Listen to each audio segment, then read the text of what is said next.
tidak ada anak yang tercipta untuk berbohong ya sejak lahir. Berbohong ini terjadi pada awalnya karena dia mencontoh. Jadi ada yang dicontoh, entah itu lingkungan dekat di rumah atau lingkungan di sekolah teman-temannya. Tanpa contoh anak kita tidak bisa melakukan sesuatu. Coba kita koreksi dulu, misalnya waktu masih kecil pernah nggak kita mau pergi ke kantor, kemudian dia mau ikut, terus kita suruh ngambil barang di belakang, tolong dong ambilin bolpen papa gitu. Tiba-tiba dia lari ke kamar, terus kita pergi meninggalkan dia dan akhirnya dia nangis. Itu adalah bohong-bohong kecil yang dia pelajari dari orang tuanya, kebanyakan seperti itu. Terus misalnya kalau ada orang mau main ke rumah gitu, tapi kita nggak mau ketemu, ya apakah itu orang teman kita atau teman yang kurang kita sukai atau bahkan mungkin pengemis, apa yang kita sampaikan ke anak kita, coba tolong bilangin papa lagi nggak ada gitu. Nah itu jenis bohong-bohong yang kita tidak sadari dan terkumpul terus selama masa usia anak kita. Dan dia belajar terus bahwa oh gitu ya caranya, oh gitu ya caranya.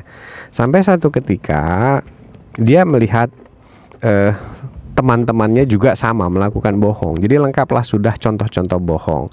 Sampai suatu ketika dia akhirnya mencoba untuk berbohong. Begitu berbohong, reaksi yang terjadi, orang tua kalau dibohongi anak biasanya suka marah gitu. Saya juga kadang-kadang suka marah kalau dibohongi. Tapi sebenarnya semakin kita marah semakin dia berbohong, Pak. Gitu.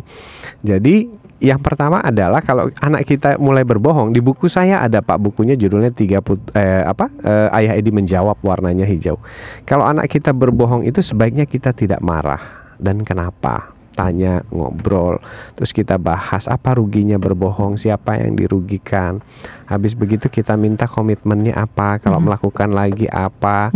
Nah itu namanya buat aturan main tentang berbohong. Itu lengkap dituangkan di sana, Pak. Tapi kuncinya cuma satu, jangan marah. Terus anak-anak yang mulai berbohong itu biasanya anak-anak yang tidak punya cita-cita, Pak, nggak punya visi.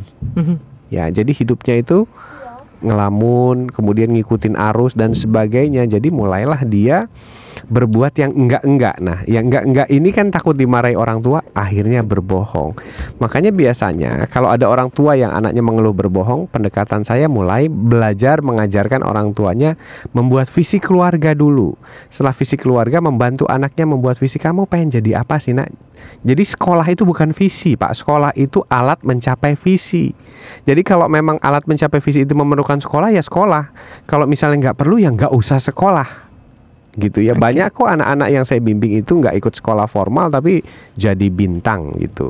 Karena jelas tadi itu. Karena jelas. Nah begitu anak itu punya visi, akhirnya dia terfokus untuk mencapai visinya. Dia terhindar dari perilaku-perilaku yang menyimpang atau bermasalah.